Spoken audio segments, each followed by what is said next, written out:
Bryn Collington. This is Ben Clayton. Victoria Stanfield. Rowena G. And you guys are Waterfront. How Yeah. did you guys get together? We're not really a band, we're like a rough agglomeration of friends who just like meeting up for folk festivals. And those play three stuff. went to uni together. I met Lynn at a festival a couple of years back now. Yeah. At a Cayley. And then just sort of got incorporated in a way. And so, what do you guys think of Shrewsbury Folk Festival then, being experienced travellers as you are? I've come all the way from Washington DC to be here wow. this first trip, so I like it. Yeah. He's been for the last few years, but this is the first year he's managed to drag some friends along. Yeah, So. first year for all of And us. what do you guys think of it? Yeah, I'm coming back. I'm coming back next year. Me too.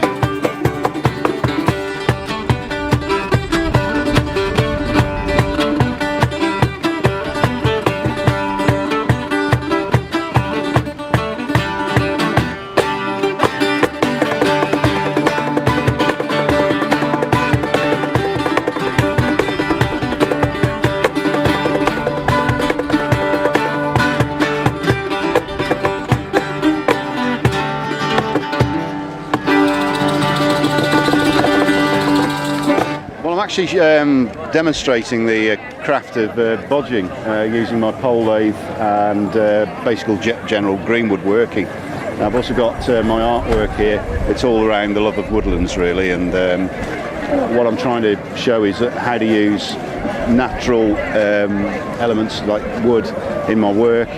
Also, the sustainable and managing good coppice products that come out from woodlands. So that's what I'm trying to show here. Do you think this is like a skill that can get passed on to people? Well, it is. I run courses and that at the my own business through the Greenwood Centre, and run courses on chair making, boat building, coracle making, basket making, all these sorts of old traditional crafts with a contemporary twist to it. So we're running quite a few successful courses in the past, and I'm building on that. It's really important those sort of skills don't get lost, isn't Yes, it? it is very much so, and I thought the folk festival was a very good venue to sell the ideas of these crafts. Really, Definitely.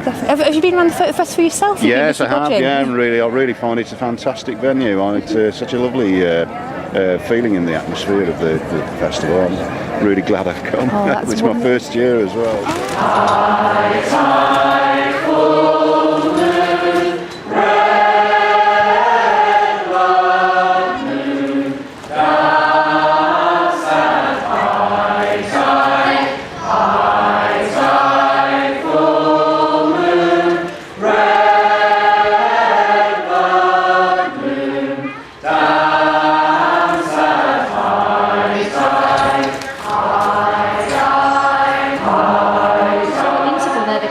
Autumn time, which is a sort of minor feeling, la la, is a minor third. But then you're ending the whole thing with the dying grass is in a hand, la la, which is a major third, so you've got that sort of change. And you'll see, hopefully as well when we're going with it. Autumn time, 3, 4. Autumn time, red leaves fall, while the weeping sky looks over all. Well, things are really buzzing here at the festival, and no more so than the Vonnie Bee stall.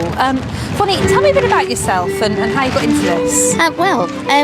About 15 years ago I went to live in France, and I've always worked in health, helping people with reflexology, homeopathy and different kinds of modalities. And once we went into France, I met these beekeepers and started to learn about the benefits of the products from the hive, from your health. About 5 years ago we came to live back in this country, and I went and I learnt beekeeping, and I got some beehives, and I set up this company. What we get from Mother Nature's got the answer to everything in. It's when we start tampering with this ourselves, and the beauty of honey is it's completely pure and natural. So the honey that we have, we don't use any chemicals at all on any of our products. We don't use any chemicals on the hives, we don't use any chemicals on the bees, we don't use any chemicals on the garden, and we don't use any chemicals in the home, or I don't use any chemicals on myself either. We don't just have honey here, we also have pollen, which is what the bees bring in off a flower to feed their babies.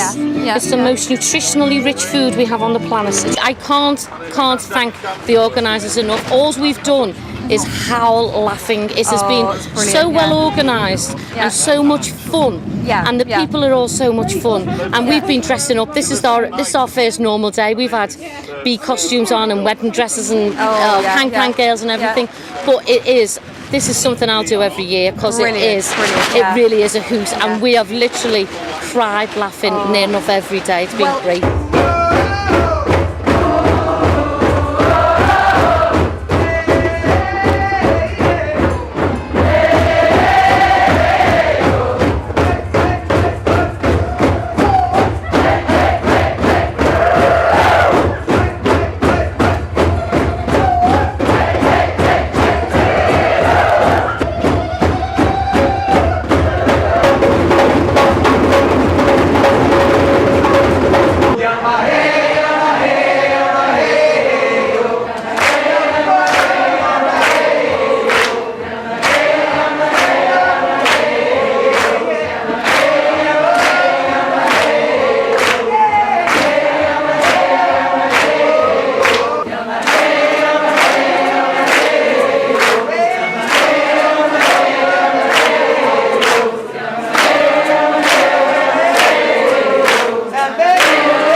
The rather lovely Scott Jasper of Dragonfly Moon.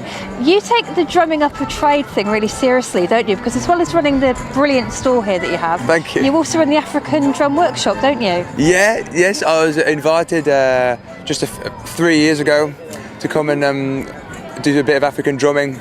Partly because it's something that all the families can take part in. It's not something that just mum and dad go off to do. Yeah. Something everyone can do in the morning, and it's borne out really well at a folk festival. Because it's West African folk music. It's something you can, within an hour or an hour and a half, you can be really engrossed and doing something as part of a community, really. And I think that's one of the things that people get hooked on, the magic of it, being able to create music in such a short space of time. That's really, really nourishing, really satisfying to play. Oh, that's great. And do you have to know what you're doing with the drum to turn up? I mean, do you get many beginners or? Beginners, lots of beginners. 80% I think today. A little hand count is nearly all beginners. Oh, fantastic. And some people a lot of people playing other instruments, coming from a traditional British folk background. And are intrigued and come along, never picked up an African drum, and off they go, and it's great. They've done really, really well. I was so excited. I'm still excited now from this morning. Brilliant. Someone counted and said there was over 150 people there, I think, this morning to the drum workshop. That is just incredible, because you can hear it all the way through the festival in the morning. It wakes up to the sounds of drums. It's lovely. Yes, if there's any hangovers, still sleeping in tents, they're normally awake by the end of the drumming workshop.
food tents at the festival is actually Leon's vegetarian cuisine.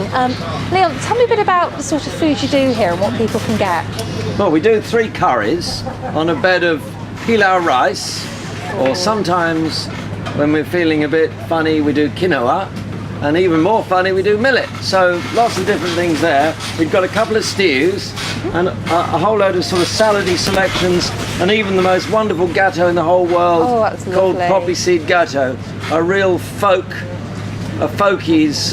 sort of gâteau with blue poppy seeds, lemon rind, cinnamon cloves, double cream. Oh gosh, just amazing. That sounds divine. And I know it's very, very popular because you get lots of people who normally would go for like the burger or something, coming and trying you guys, and then coming back for more, don't you? Even Robert Plant stood right where you are once and bought a couple of platefuls of food. So there we are, at a folk festival. Well, there you go. Robert Plant is never wrong about anything. So you know.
Check.